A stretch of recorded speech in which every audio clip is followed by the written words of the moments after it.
अस्सलाम वालेकुम dear students, welcome back. तो आज हमारी the ultimate Microsoft office course की 34th क्लास और एमएस एक्सेल कोर्स की 10th क्लास है।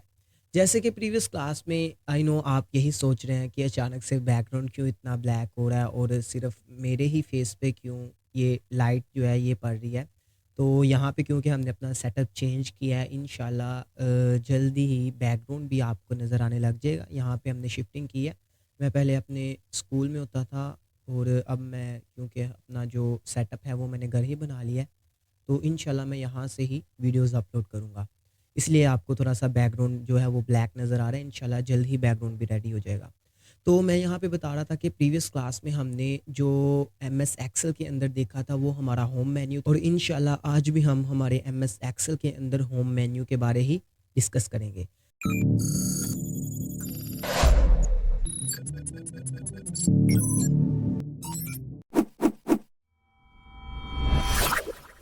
तो यहाँ पे मैं सबसे पहले एक्सेल को ओपन कर लेता हूँ। यहाँ पे मैंने एक्सेल ओपन कर लिया और ओपन करने के बाद मैं यहाँ से हमारी जो प्रीवियस शीट हमने बनाई थी उसी को ओपन कर लेता हूँ। यहाँ पे मैं लास्ट वीक है, यही हमारी लेटेस्ट है, तो इसको मैं क्लिक करके ओपन कर लेता हूँ। ठीक है, यहाँ तो प्रीवियस क्लास में हमने ये शीट बनाई थी, सॉरी प्रीवियस क्लास नहीं, प्रीवियस 2 क्लासेस के अंदर हमने ये शीट बनाई और उसके ऊपर काम कर रहे थे। तो यहाँ पे हम होम मेन्यू में थे कंडीशनल फॉर्मेटिंग पे। ठीक है, कंडीशनल फॉर्मेटिंग पे हाईलाइट सेल्स रूल्स जो है ये मैंने आपको बता दिया था। इसके नीचे हमारा जो था टॉप बॉटम रूल्स ये हमारा रह गया था, और इसके नीचे जो मज़ीद प्रॉपर्टीज़ हैं वो रह गई थी। वो इंशाल्लाह हम आज की क्लास में कवर करेंगे। तो यहाँ पे सबसे पहले आता है आपका टॉप बॉटम रूल्स के ऊपर टॉप 10, यानी कि यहाँ पे देखो मैंने आपको यहाँ पे ऑब्टेन मार्क्स लिखे थे। ठीक है, यहाँ पे अब हम देखेंगे कि टॉप 10 जो है पर्सनस हैं, यानी कि यहाँ से हमारे जो टॉप 10 स्टूडेंट्स हैं, यानी कि ऐसे स्टूडेंट्स जिन्होंने बेहतरीन मार्क्स लिए हैं, यानी कि इन नंबर्स में से ये जो स्टूडेंट्स ऑब्टेन मार्क्स हैं इनमें से जो टॉप 10 है वो कौन से हैं। ठीक है, यहाँ पे क्योंकि हमारे पास 10 ही स्टूडेंट्स हैं इसलिए मैं यहाँ पे तादाद जो है वो थोड़ी कम कर लूँगा। ठीक है, हम टॉप 5 कर लेंगे। तो यहाँ पे मैं आपको अप्लाई करके दिखाता हूँ। यहाँ पे मैं होम मेन्यू पे क्लिक करता हूँ। सबसे पहले मैं इसे सिलेक्ट करूँगा, कंडीशनल फॉर्मेटिंग पे टॉप बॉटम पे जाके मैं यहाँ पे टॉप 10 पे क्लिक करता हूँ, और यहाँ पे 10 की जगह मैं क्या करूँगा 5 दे दूँगा, यानी कि टॉप 5 जो हैं वो हमें यहाँ पे बताएगा। तो यहाँ से मैं ओके कर देता हूँ। तो यहाँ पे देखो जो टॉप 5 यानी कि ऐसे स्टूडेंट्स जिन्होंने 335 में से बेहतरीन नंबर लिए हैं, सबसे ज़्यादा नंबर लिए हैं, उनकी टॉप 10 जो बच्चे हैं वो यहाँ पे हाईलाइट हो चुके हैं। ठीक है, यहाँ पे देखो 250 है, 235 है, उसके बाद 253 है, उसके बाद 293 है। तो यहाँ से इस तरह आप क्या कर सकते हो, अगर आप अपने ऑफिस में हो तो वहाँ पे आपके बॉस ने बोला कि आप एम्प्लॉयज़ को देखो कि टॉप 10 ऐसे एम्प्लॉयज़ जो कि बहुत कम छुट्टियाँ कर रहे हैं। ठीक है, तो उनको हाईलाइट करो। तो इस तरह आप इजीली एक्सेल के अंदर हाईलाइट कर सकते हो। ठीक है, यहाँ पे इसके नीचे हमारे पास जो ऑप्शन है वो है टॉप 10। यहाँ पे आगे परसेंटेज है, यानी कि परसेंटेज के हिसाब से यहाँ पे जो टॉप 10 लेवल पे हैं वो कौन से हैं। यहाँ पे हमारे पास परसेंटेज है, तो मैं यहाँ से क्या करता हूँ इसको सिलेक्ट करता हूँ और यहाँ पे मैं 10 की जगह वापस 5 कर देता हूँ, ओके करता हूँ। यहाँ पे हमारे पास परसेंटेज के हिसाब से जो टॉप 5 पे आता है वो हमारे पास 87, यानी कि यहाँ पे मुनीबुर रहमान सॉरी जैन अब्दुल्ला है। ठीक है, तो इस तरह आप परसेंटेज के हिसाब से भी अपनी शीट के अंदर हाईलाइट कर सकते हो। इसके नीचे हमारे पास आता है बॉटम 10, यानी कि नीचे से जो 10 होंगे वो बच्चे, यहाँ पे आप 10 की जगह 5 ऐड कर दीजिएगा अगर आप तादाद 10 है सिर्फ तो।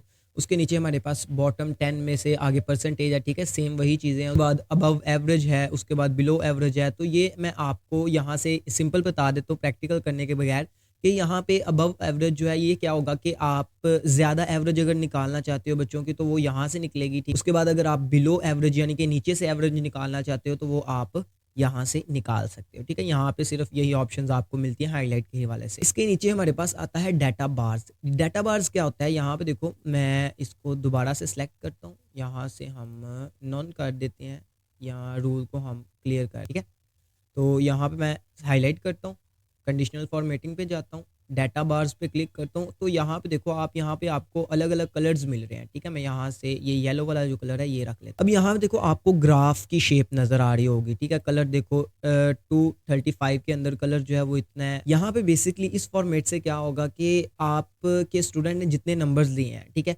उस हिसाब से उसको यहाँ पे ग्राफ मिल जाएगा। मिसाल के तौर पे यहाँ पे देखो 124 यानी कि 124 जो है ये इसके नंबर हैं अहमद के। तो यहाँ पे देखो इसका जो परसेंटेज लेवल है वो यहाँ पे है, ठीक है, ग्राफ का। तो यहाँ पे सबसे हाई लेवल पे जो है वो 293 है, तो यहाँ पे देखो इसका फुल है। तो इस तरह आप ग्राफ को भी अपनी शीट के अंदर ऐड कर सकते हो, ठीक है। इसके नीचे हमारे पास यहाँ पे आपको और भी कलर्स मिल जाते हैं। अगर आपने यहाँ से कलर चेंज करना है तो वो भी आप कर सकते हैं। ये हमारे पास ग्रेडियंट के अंदर आता है और यहाँ पे हमारे पास सॉलिड फिल के अंदर आता है, फिल यानी कि कलर के अंदर, ठीक है। तो यहाँ से अगर आपने करना तो वो भी आप कर सकते हो। इसके नीचे हमारे पास आता है कलर स्केल। अब कलर स्केल में क्या होगा कि यहाँ पे आपको उतनी ही परसेंटेज बताएगा, लेकिन जो बच जाएगी वहाँ पे भी कलर एक ऐड कर देगा, ठीक है। यहाँ पे देखो मैं अगेन आपको करके दिखाता हूँ। मैं सबको सिलेक्ट करता हूँ, कंडीशनल फॉर्मेटिंग पे जाता हूँ, कलर स्केल्स पे क्लिक करके मैं यहाँ से ये वाला सिलेक्ट करता हूँ।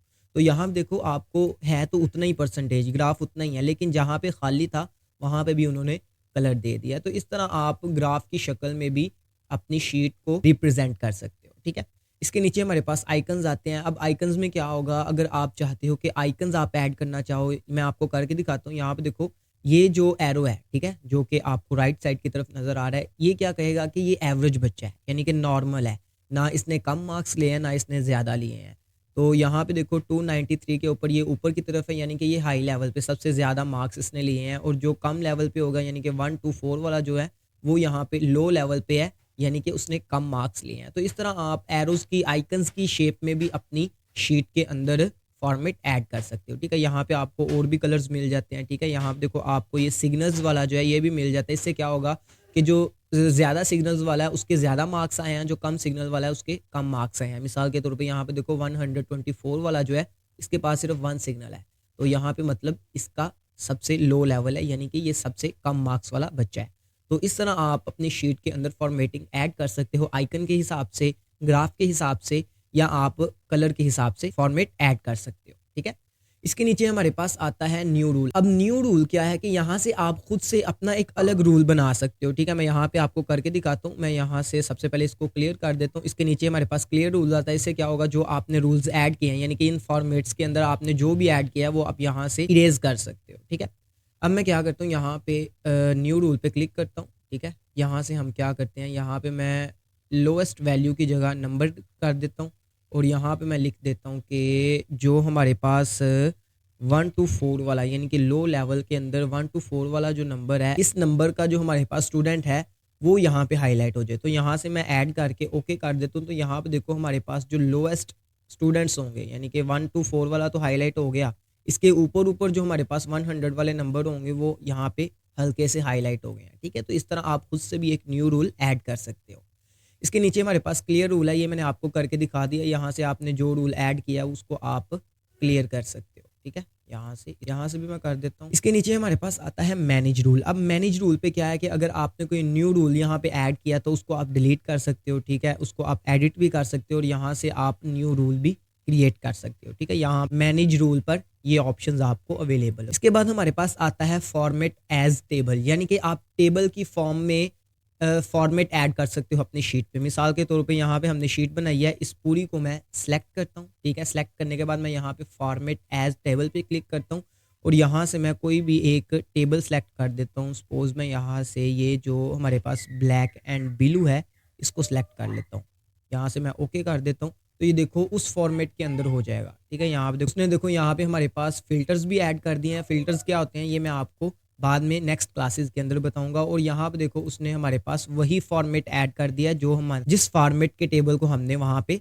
सिलेक्ट किया था, ठीक है। तो इस तरह आप टेबल को फॉर्मेट दे सकते हो, बना बनाया फॉर्मेट, वो यहाँ पे आपको फॉर्मेट एज टेबल पे मिल जाता है, ठीक है। मैं अगेन आपको करके दिखाता हूँ। यहाँ पे मैं सबको सिलेक्ट करता हूँ।